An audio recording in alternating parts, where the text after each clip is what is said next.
Hello everyone and welcome to the channel. I'm back to break down the 7-game MLB DFS slate on DraftKings and FanDuel.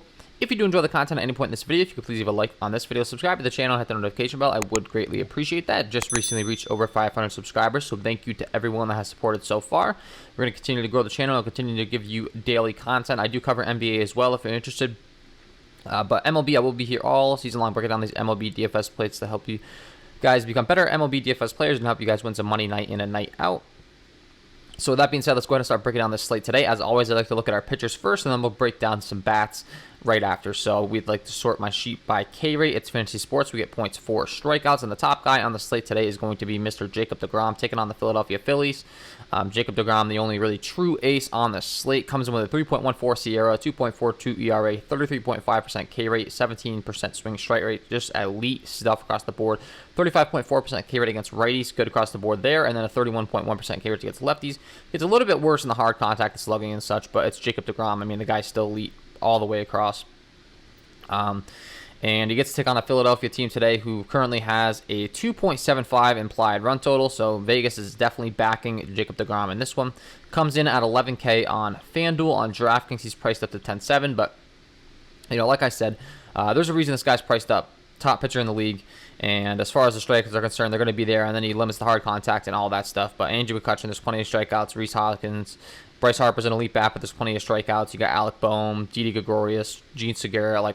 There's plenty of strikeouts to go on. This isn't a lineup that is going to be so dull in strikeouts that I'm scared to play Jacob DeGrom. So, you know, he's the obvious top play of the slate, not even a question.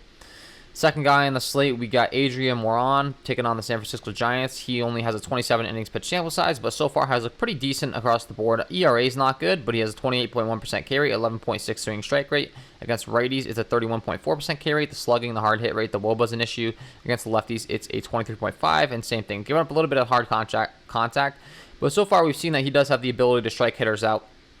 And as far as fantasy is concerned, that is going to be a great thing for us. And he does get to take on a Giants team who, isn't the best lineup that can be rolled out against him. So, I mean, at 5.9 on FanDuel, that's a pretty respectable price for a guy that you're taking a shot on. And then on DraftKings, he's priced up to 8.1. So FanDuel specifically, we have a really good price on this guy at only 5.9. I mean, DraftKings is giving him a lot more respect to 8.1. So that pops off the page for me right away. If you're playing on FanDuel, this guy's a really good cheap play. And he's taking on the Giants, who I mentioned is a lineup that's better created to hit right-handed pitching. Lefties, not so much. I mean, they got Tommy La Stella, Mike Yastrzemski, Alex Dickerson, Brandon Belt, all lefties. Brandon Crawford, another lefty. And for righties, they got Dubon and Buster Posey. And then Solano, which the only one really there that rakes lefties that you're really scared of would be Buster Posey. Has looked really good so far, but that's one bat in the whole lineup. And the other ones really don't scare me. So I think you factor in the matchup, you factor in the price discount on FanDuel, which is great. DraftKings, you're not getting quite as good of a deal, but the matchup's still there, still a great play overall. Just a matter if you want to go up to 8.1 with him when we have other guys in that range that we could possibly want him to play, which we'll talk about as we go along the slate, and you'll have to decide there. Third guy on the list is Matt Moore. He's only has a 10-inning pitch sample size over the last 2 years. Hasn't really been active recently. He has to take on the New York Mets.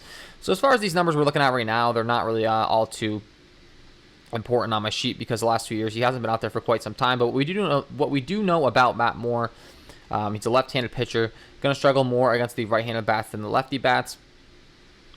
And when taking on this New York Mets team, it does look like there's going to be 10-mile-an-hour winds blowing in from left center, so that should help his case as far as pitching weather is concerned.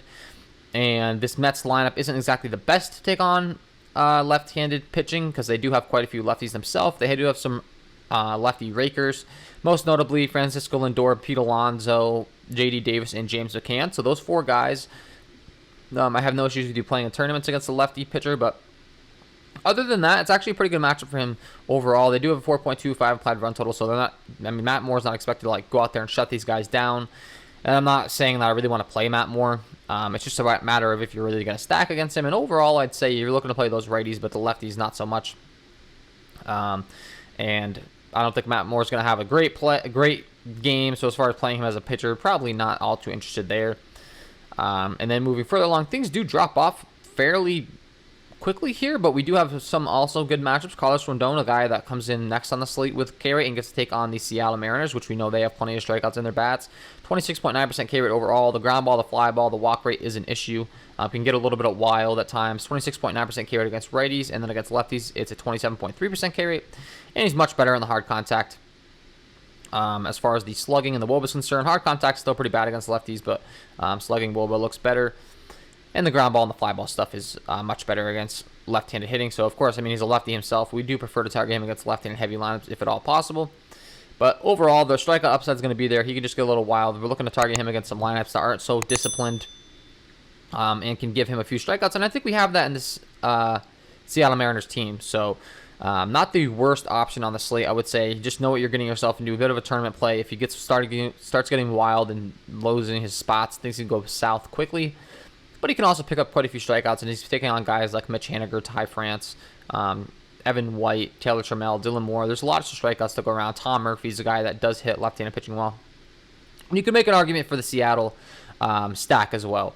I mean, some of these guys, I wouldn't mind stacking up in tournaments. So Carlos Rondon is a guy you can go either way on. Pick which side of the fence you're on and play some bats. Maybe if you can play Rondon in some lineups, if you're playing a bunch of lineups, and then play some Seattle Mariners stacks as well. That's just a situation where that would, be a valid play. And then moving further along on the slate, we got Frankie Montas. Next guy has a K rate, but he has to take on the Los Angeles Dodgers. Not really sure I'm trying to look here too much, but he has a 25.8% K rate, 11.6 swing strike rate. Against righties, he's very good, 25.1% K rate. Ground ball, the fly ball stuff's good. And then against lefties, he drops off. So that's the issue with Frankie Montas. Has a little bit of an issue against left-handed hitting, and the Dodgers, as we know, do have some pretty good left-handed bats. They have a 4.99 implied run total, so take with that what you will, but Frankie Montas comes in at 6.7 on FanDuel. On DraftKings, he's coming in with a 7.9 price tag, so he's priced up near like Moron, so they're giving him some pretty decent respect. Just a matter if you're really trying to pay that price tag for him. Then we do have some other options on the slate. Most notably, the next guy I want to talk about would be that in Nick Pivetta taking on these Tampa Bay Rays, the new Boston acquisition. As far as how he's faring right now, it's a 4.8 implied run total for the Tampa Bay Rays. He is a risky play. When you're looking at his numbers, 21.5% K rate. Against righties, it's a 23% K rate. And then against lefties, he's actually like not too bad. So his splits are pretty even. A 19.9% K rate against lefties is where it dips down a little bit, though. And it's more so about that the Rays do have quite a few strikeouts in the lineup. It's a risky play, but if it does pay off, it'll be looking good for you. Austin Meadows, Randy Arozarena, Brandon Lau, Yandy Diaz, Kevin Kiermaier, Manny Margot, like all these guys strike out quite a bit. So Pivetta could be a play that pays off for you in tournaments. He has right now a 6.9 price tag on DraftKings. On FanDuel, he is priced at 6.1. So there's another option for you. And I mean, once you get down in this range, you're kind of just playing with fire either way. Jose Quintana is a guy that's usually a decent talent, but he has to take on a Houston team that just never strikes out, and he's a left-handed pitcher, and Houston's pretty good against lefties as well. So if you factor in both of those, it's kind of a little bit scary. Dustin May, very good pitcher as far as ground ball and fly ball rate is concerned. He gets to take on an Oakland team that strikes out quite a bit as well. So I do think that he's a very good option, specifically on DraftKings, where you get points deducted for hits given up and such. Dustin May's priced up at 8.8. He's the second most expensive option behind Jacob deGrom, and for good reason. The strikeout rate might not be there for you, but he does get to take on an Oakland team that does strike out quite a bit. So he could get more strikeouts than he typically would. And I would expect to see Dustin May be somewhat popular on this slate for that reason. And it makes sense. Mark Hanna, Ramon Laureano, Matt Olson, Matt Chapman, Mitch Moreland, Jed Lowry, Sean Murphy. Elvis Andrus at the bottom of the lineup has a bunch of strikeouts in his bat. And we're more so really impressed with Dustin May's ground ball and fly ball stuff. Like I said, he's just going to do a good job of keeping the ball on the ground, not give up too much. And I definitely would have some interest in him. And then you could play Trevor Williams, take it on Milwaukee, who has a high strikeout rate, but the problem is he is in Chicago where the wind's blowing out. 18.2% K rate against righties, it's 21.3% K rate, and against lefties, it's really not the greatest. I mean, once again, it's a matchup thing. You could play him against Milwaukee if you're taking a chance. Probably not going to be the top option on the slate. He is priced up pretty high on DraftKings. He has an 8.3 price tag compared to like Moron, who we talked about earlier against the Giants, who has an 8.1 price tag. So whether you want to go there or not is kind of dicey. And then lastly, Justice Sheffield. You can play Luis Garcia, the top prospect for the Houston Astros. He's going to make his start. I mean, if you want to bet on the talent there. But he's 5.7 on FanDuel. On DraftKings, right now coming in with a 6-1 price tag, like maybe, but you're taking a really big risk. The only other option I would mention would be the lefty taking on the Chicago White Sox in Justice Sheffield, 21.3% K rate against righties. He has a 20.6% K rate, and then against lefties is 23.4. Guy that's supposed to have a ton of talent. They got him in the trade over from the Yankees. He was the top prospect. Has struggled in the majors so far as hard contact is concerned, and the Chicago White Sox are very good against lefties, but they do strike out a bunch. So once again, it's a situation where you can play the pitcher, you can play the stack, similar to what we were discussing earlier. And a guy like, a Nick Pivetta, as far as the Tampa Bay Rays are concerned, he might give us some hard contact, but he could also strike guys out. So it's just, there's a lot of those on the slate where, they're valid plays to pitch, or you can stack against them, literally either way. So just be, rolling in your stacks and your pitchers in different lineups and figuring out the best way to go about it. Dustin May being the most underrated guy that I have really talked about as far as the hard contact and the ground ball and the fly ball. Very good there. And with that being said, let's go ahead and start transitioning over to bats. So as always, I like to sort my sheet by Sierra. It's a great way of determining how good a pitcher's been overall. And I like to do it by the worst ones in Sierra, so we get a good gauge on like who we're going to be targeting. Luis Garcia is the worst on the slate, but he does only have a 12 innings pitch sample size, so can't really rely on this data too much. But he has been terrible against lefties so far, and what we've seen against righties, he's been pretty good. So as far as what we can take out of the data, these Angels lefties might be some pretty good plays. And the Angels have a 4.92 implied run total overall, so I wouldn't have an issue with you stacking them up overall. But you got Jared Walsh in the middle of the order in the 4-hole. He might be a great play. Dexter Fowler at the bottom of the order. And then, of course, this is a young, inexperienced kid, and the way Vegas is telling us the Angels are expected to put up runs, I have no issues with stacking up, of course, the elite hitters and Mike Trout, Anthony Rendon, Justin Upton, the middle of the order. Definitely could be playing this Angels stack today. So, worst on the slate, small sample size, but we do have, some numbers to deal with. Trevor Williams, second worst on the slate. Like I said, this Milwaukee team does strike out quite a bit, but they do have power as well. And looking at Trevor Williams' numbers, he is pretty reverse splitsy, meaning he struggles against right-handed hitting more than he does lefty, and he is a right-handed pitcher himself. So we do actually prefer to target the right-handed bats against him, and that might help his case in this matchup because Milwaukee is more so known for their left-handed bats. They have a few right-handed bats, like guys in Keston Hiura, Avisail Garcia, Lorenzo Cain, but other than that, they're pretty much all lefties, which I'm not saying you can't play the lefties, of course. You can play a guy like a Christian Yelich, and Trevor Williams still does give up a 5.11 slugging against lefties. Just the ground ball, the fly ball, the walk rate, all that stuff's a little more respectable versus like a 5.30 slugging, a 40, 42 ground ball, fly ball rate against right-handed hitting. So we do prefer those righties. So Keston here, a guy with some power, have quite a bit of interest in him on the slate. Avisail Garcia at 2-4 on FanDuel. He can play him. Lorenzo Cain as well. Definitely can play this stack against Trevor Williams. And then not to mention there's 10-mile-an-hour winds blowing out in Wrigley Field, which will help their case as far as the ball carrying. Brett Anderson in the same game, taking on the Chicago Cubs. Next guy in Sierra. The ground ball and the fly ball rate is very good for him. He usually struggles against right-handed hitting, specifically a 445 slugging, 41.9 hard hit rate, and a 326 WOBA. The issue, however, is the ground ball and the fly ball rate is really good. So you can definitely play some of these Cubbies bats that are good against left-handed pitching, specifically Chris Bryant, Javi Baez, Jake Marisnick, David Bodie, Wilson Contreras, like all those guys I definitely could see you playing, and I would have interest in today. The only issue is the ground ball rate that Brett Anderson displays and whether he can actually keep the ball on the ground, whether it's going to get airborne on him. But overall, pretty good as far as keeping the ball on the ground. Next guy you can target is Michael Wacha taking on the Boston Red Sox. And once again, we have so Trevor Williams and Brett Anderson worse on the slate. And then we got Pivetta and Wacha, and they're in the same game as well. So we can kind of break them down together. Wacha, as far as his splits against right-handed hitting, really bad. And Pivetta, kind of the same. Both of them decent as far as the ground ball and the fly ball stuff's concerned. But the walk rate and the strikeout rate, not the greatest against right-handed hitting. And against lefties, they're both fairly decent. Pivetta does struggle more against lefties than Michael Wacha does. So we could kind of be targeting Pivetta either side of the plate. Michael Wacha specifically, we really want to target those right-handed bats. So as far as Wacha's opponents on the Red Sox and who we can be playing, you're looking at guys like a JD Martinez, a Kiki Hernandez at the top of the lineup, a Xander Bogaerts, Hunter Renfroe, Christian Vasquez, Bobby Dahlbeck. Freddy Cordero is a decent option as well as the lefty. You wouldn't have an issue in Alex Verdugo. Like I said, we're not going to be really scared off the lefties. Definitely can throw them in their lineup. Just know that Waka does struggle more so against righties. And then Pivetta taking on this Rays team, like we had mentioned, pretty bad against righties as well. 513 slugging, a 39.3% hard hit rate, 358 WOBA. That's not good. And then against lefties, he does give up even a worse slugging and WOBA, actually a 537 slugging, a 368 WOBA against lefties as well. So these Rays, you can definitely stack them up in tournaments. They're an all or nothing stack where they're going to either strike out or they're going to give you some home runs. Like I said, you can even play Pivetta if you wanted to, but the Rays definitely do offer some pop. And guys that I would be targeting: Austin Meadows, Randy Arozarena, Brandon Lau, that 2 through 4 range. Of course, if you can spend up, we really do like them. You have to go down, Yanni Diaz, Kevin Kiermaier aren't bad options as well. And you can pretty much play the whole stack. We do prefer that middle of the order, of course, but have no issues with you stacking up the Rays today. And then moving further along, we're going to kind of deal with some more splitsy issues. Like I always ask, from here on out, I like to look at the splits.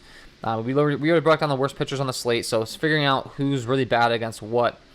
And looking at some guys that we can target here, we do have some options as far as lefties taking on righties that aren't so good. The lefty matchups, the worst guy would be Anthony Descalfani taking on the San Diego Padres. Not the greatest against left-handed hitting. He has a 485 slugging, a 43.4% hard hit rate, 350 WOBA. Not good. So these Padres lefties you can definitely be playing. And not that they're loaded up with a bunch of them, but we do have a few solid options here. Most notably, Eric Hosmer and Jake Cronenworth in the 4 and 6 spot. Both those guys have a bunch of power and can really take the ball deep. So taking on Descalfani, they both make sense on this slate today. And then as far as the righties are concerned, like we said, Jose Quintana, the lefty taking on Houston, has a 458 slugging, 39.7 hard hit rate, 333 WOBA. The ground ball and the fly ball rate's pretty decent, but the problem is he's taking on the Houston Astros, who have some bats that can really slug against left-handed pitching. So I do think that these Houston righties are viable plays on this slate today. Most notably, we're going to be playing Jose Altuve. Alex Bregman would be my favorite option of the bunch. Alex Bregman absolutely rakes left-handed pitching. Yulski Gurriel, Carlos Correa, also a great option. Martin Maldonado as a catcher spot is a great option as well. At only 2-2, he hits lefties pretty well. But most notably, Alex Bregman. Bregman against lefties is a thing. He can absolutely rake, so I do have some interest in him. And then we talked about Carlos Rondon taking on the Seattle Mariners. I already mentioned, he has potential to have a good game, but he also does struggle in walk and hard hit rate, and it's the righties that crush lefties that are going to be getting to him as well for the Seattle squad, and I do think you could stack them up if you choose to. Mitch Haniger, Ty France, Evan White, Dylan Moore, those are the guys you're looking to, and Tom Murphy specifically at the catcher spot. Really, really good against left-handed pitching. He's a catcher that you'll want to be playing against lefties often because the guy just rakes against lefties, so he's a sneaky catcher play. Maybe he's more popular than you think. Maybe he's not so sneaky, but I know for a fact he's a great play at that price tag. That's just too cheap for him on FanDuel. And then as far as his price tag on DraftKings is concerned, let's see. We're looking at him being priced at 2.5, so still a very good bargain for him over there as well. Have some interest in Tom Murphy taking on the lefty for sure. And then we talked about Adrian Moran, the top prospect, has a good K rate, but he has struggled against right-handed hitting so far as well as far as slugging is concerned. He has a 627 slugging given up to lefties and a 556, 43.9, 338.3 WOBA. Not good stuff, so you could be playing some San Francisco Giants bats that can hit lefties, but I already mentioned they don't really have a bunch of options. That's what the problem, and that's what makes Moran an appealing play. Really just Buster Posey in the catcher spot, and that's it. So, Frankie Montas, I mentioned these Dodgers lefties I would prefer against him. So Seager, Bellinger, Muncy, and Edwin Rios, Gavin Lux. Obviously never mind stacking up the Dodgers, and those would be the guys that I'm looking to mostly against Frankie. More so struggles against the left-handed bats. So no issues with that. And that is my overall breakdown for this slate today. Before I let you guys go, I got to give you my home run call of the day. Let's get into it. And my home run call of the day today is going to be Austin Meadows taking on Pivetta. I had mentioned his struggles overall in the hard contact issues. This Rays team is a team that does strike out quite a bit, but they do have some power as well. And Pivetta struggling against lefties, struggling overall. Like I said, one of the worst Sierras on the slate. a 537 slugging, a 41.8% hard hit rate against lefties, a 368 WOBA. And as far as his repertoire and what he throws a 92 mile an hour to a 94 mile an hour fastball, right around the 93 range, about 50% of the time. Austin Meadows crushes that pitch. He has a 270 ISO, a 476 WOBA against that particular pitch. Pavetta's secondary pitch, the curveball, Austin Meadows crushes as well. A 373 WOBA, a 279 ISO against that pitch. So I think he's in a great position to do some damage here. Austin Meadows against Pavetta, the guy that's struggling with the hard contact. So I love him on this slate today, and he is my home run call of the day.